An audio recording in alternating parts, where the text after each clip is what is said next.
గుంటూరు జిల్లా వెనిగల్లె గ్రామ సమీపంలోని కౌండిన్య ఐఏఎస్ అకాడమీ ప్రాంగణంలో కౌండిన్య ఎడ్యుకేషనల్ ట్రస్ట్ ఆధ్వర్యంలో 20వ ఉపకార వేతన ప్రారంభోత్సవాన్ని ఘనంగా నిర్వహించారు.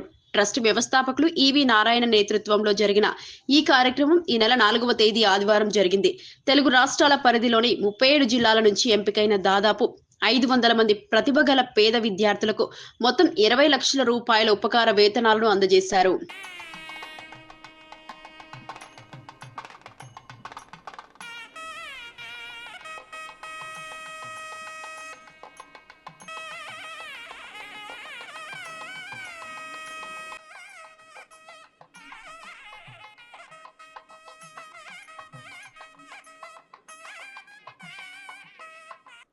Next Uppara Dharvin Sai son of Srinivasarao పంజళ్లపల్లి.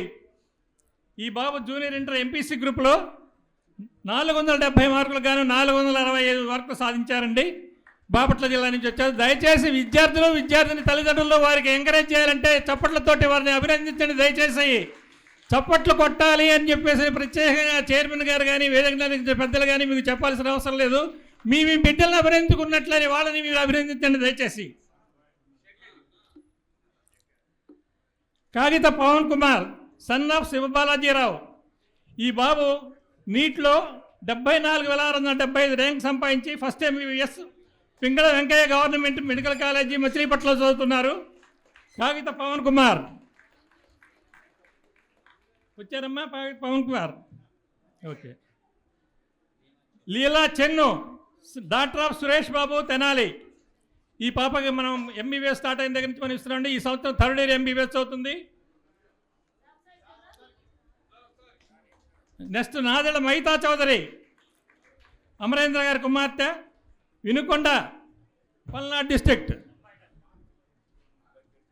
ఆ పాప మన స్కాలర్షిప్ తోటి ప్రోత్సహిస్తూ ఆ పాపకి సహాయం చేయాలనే ఉద్దేశంతో మా మనవడు డాక్టర్ అజయ్ కుమార్, మా మేనలుడు సుమంత్ వీరు కలిసి ప్రతి సంవత్సరం ఒక 10,000 ఆ పాపకి బహుకరిస్తున్నారండి. దయచేసి ఆ పాప వస్తే చైర్మన్ గారి చేతుల మీదుగా 10,000 డిస్ట్రిబ్యూట్ చేద్దాం.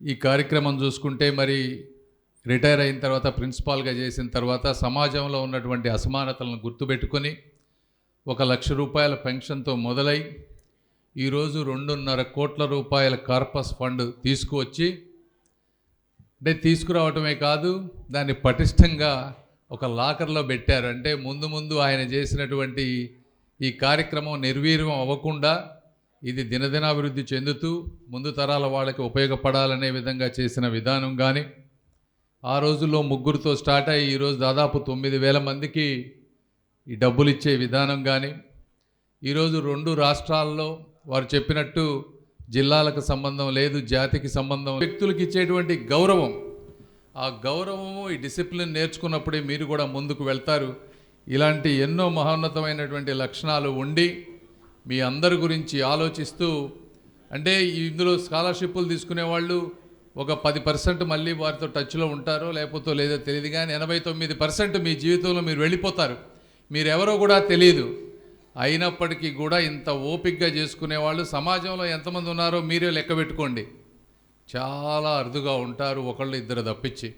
అందుకే వారు పిలిచిన వెంటనే నాకు ఎన్ని కార్యక్రమాలు ఉన్నా ఇలాంటి వారిని మనం ప్రోత్సహించాలని చెప్పి ఈరోజు నేను వచ్చాను. మానవ సేవే మాధవ సేవ ఈ స్ఫూర్తితో మరి మాస్టారు రిటైర్ అయిన తర్వాత తన పని తను చూసుకోకుండా సమాజంలో తనతో పాటు కొంతమందిని కలుపుకొని సమాజ సేవ చేయాలి అనేటువంటి ఒక మంచి ఉద్దేశంతో ఇంపార్టెంట్. ఎంతోమంది ప్రతిభావంతులు ఉండి కూడా ఆర్థికంగా వారికి అవకాశాలు తక్కువ ఉండి ఎడ్యుకేషన్ కంటిన్యూ చేయలేనటువంటి పరిస్థితులు చాలామందికి ఉన్నాయి. నేను స్టూడెంట్ లీడర్గా ఉన్నప్పటి నుంచి కూడా చూసేవాడిని. అప్పటి నుంచి కూడా స్కాలర్షిప్స్ ఇస్తూ వచ్చి ఉండేవాడిని. స్టూడెంట్ లీడర్గా ఉన్నప్పుడు కూడా గుంటూరు టౌన్లో పెద్దలను కొంతమందిని కలుపుకొని నాగార్జున యూనివర్సిటీలో ఒక్కొక్కరికి స్పాన్సర్ చొప్పున ఇచ్చేవాళ్ళం.